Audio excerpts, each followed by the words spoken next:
just read this article. I'll link it down below if I ever post this, about millennials and millennial burnout. And the reason why I found it so interesting is because even though I'm not technically a millennial, well, I am technically a millennial because I was born in 1999, but that's not like a part of that generation. But the reason why I found it interesting was because basically people call millennials lazy because they don't do as much work, but the article was arguing that they actually have a lot more work because of things like, having to check their emails 24/7, because of their work, and if they don't, like, respond to things on time, then they're gonna get repercussions, and things like, having to deal with, like, all of the growing uncertainty and untrust in things like our politics and our earth, dying, and like literally having multiple speakers in our phones, and how like everything that we're supposed to be enjoying now becomes like, what we're going to show off our experiences, and how having this sort of mental burden of stuff is sort of debilitating millennials to the point where, or not debilitating, but this sort of mental labor is not being counted as real labor, but it's still taking the same kind of toll as real labor is. I don't feel like I fit exactly into that category because I generally, you know, avoid the news. I don't have to deal with things like taxes and getting a job yet. But I have always felt extremely, extremely career pressured. Like, I care about having a career that I want legions more than pretty much doing anything else with my life. And I've always thought that my overthinking about things was a product of, just who I was. But the article just made me think that it's not just a product of who I am, like physically and, the way I was raised, but also just the society that we live in. And it made me think that, I've always viewed my overthinking about career as a good thing. But yet I've always made the observation that even though I feel like it's a good thing, it's always held me back because I'm doing more thinking than I'm actually doing. And I think that's the same type of struggle that she was, talking about, the whole mental burden. And, like I said, I'm not really, I've had I know this doesn't apply to everyone in my generation, obviously, but I was just always told that I didn't work hard enough and I didn't work to my potential. Like, literally, I was told that every single parent teacher conference. And it wasn't because they were like, trying to be bad or anything. It was because they thought it was true. They saw me as a intelligent, person who wanted to do things with my life. And then they were like, well, then why is she getting, B pluses and B minuses instead of A's? But for me personally, my reason was that I didn't care about school. What I cared about was my future. And I have had this thought independent of this article before, but the article just kind of like crystallized it a little bit. I was thinking, I was just like, even though I wasn't working as hard for school, it could absolutely 100%, by the logic of that article at least, be justified that I was working, as hard, if not twice as hard as most of my classmates.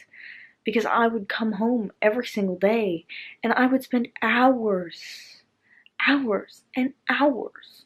And I wanted to do this. It wasn't forced upon me. But I would spend hours and hours dreaming about my future and planning my future and trying to figure out how to have a lucrative future. Like, it was all my free time I pretty much spent doing that. I guess this sort of started when I was because when I was 13, I started reading a lot, and that made me very, very happy. But then as soon as I sort of got all that happiness, then I started worrying about my future a lot because I was like, okay, I want a future because I knew I was so passionate. And it's funny because now, as I feel like I'm maturing by not thinking. And I feel like I am maturing and I feel like I'm getting better. But then there's a whole part of me that says you're regressing, you shouldn't not be overthinking. You should be overthinking because that's what you're supposed to do. That's what's going to get you to figure out the best position and the optimal job that's going to give you like enough money and also like what you're passionate about, which is exactly the mindset that she was talking about in the article. I mean, I don't like the way she concluded it because she was like, there's no cure. We're all just going to be depressed forever. And that's fucking dumb.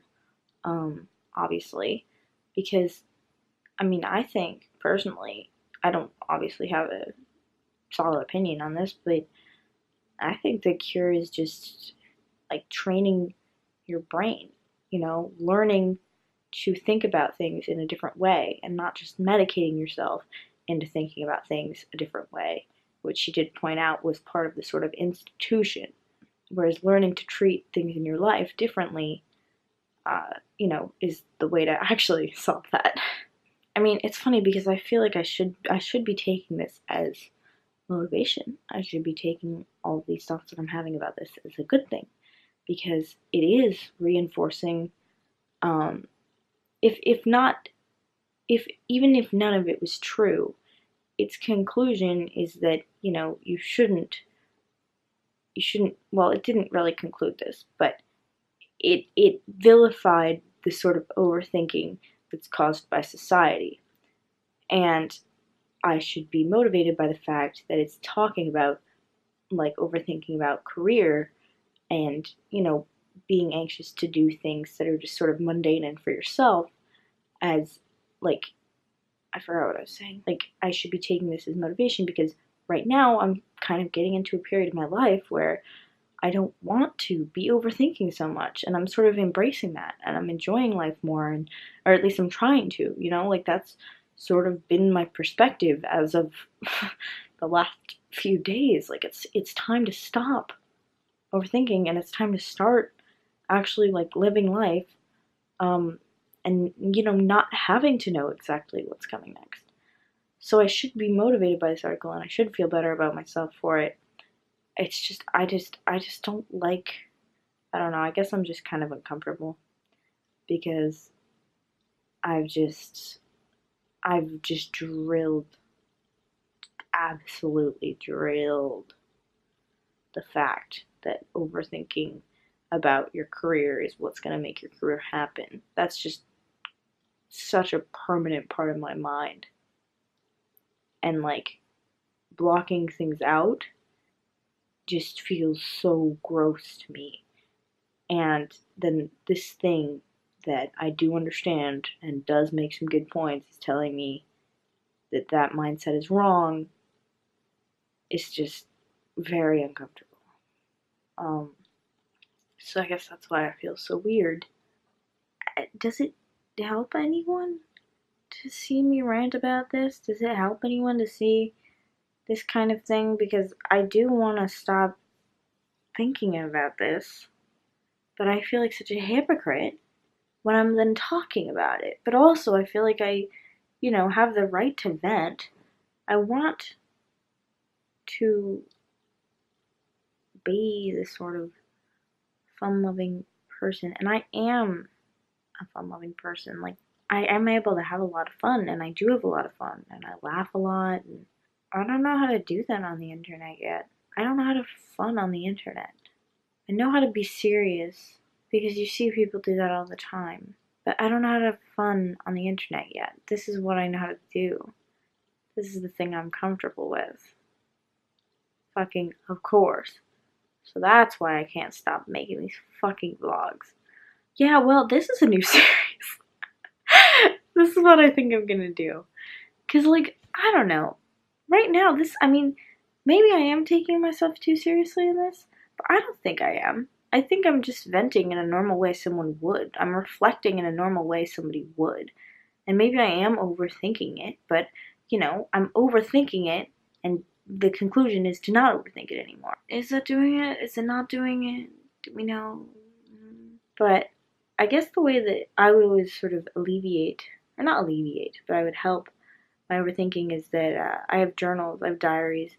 I'm on my 7th one. I've been doing it for like, since before I was 13. I've been doing it since I was like 11, almost turning 12. So more than 7 years now. And so I think I'm just gonna start putting that on video. So This is a new series. This is, the diary entries that never happened, I guess. I mean, I do highly, highly value record keeping of this kind of thing, but maybe it's just because I'm overthinking all the time. Who knows? Now this video's gotten off topic. Anyway, whether or not you liked it, thanks for listening to me. You know, and I'll link the article down below, and let me know what you think of it if you read it, or what you think of millennials or millennial burnout. Are you a millennial? Are you in Gen Z, which is supposedly, I guess, the one after, the one that I'm technically a part of? And what do you think? Do you overthink everything? Are you, like, what's the word that everybody uses? Do you have crippling depression like everyone else in your slash our generation? Why is that? Did this article give you any insights into that? I don't know. Check it out. Check out your own brain. Thanks so much for watching. Bye.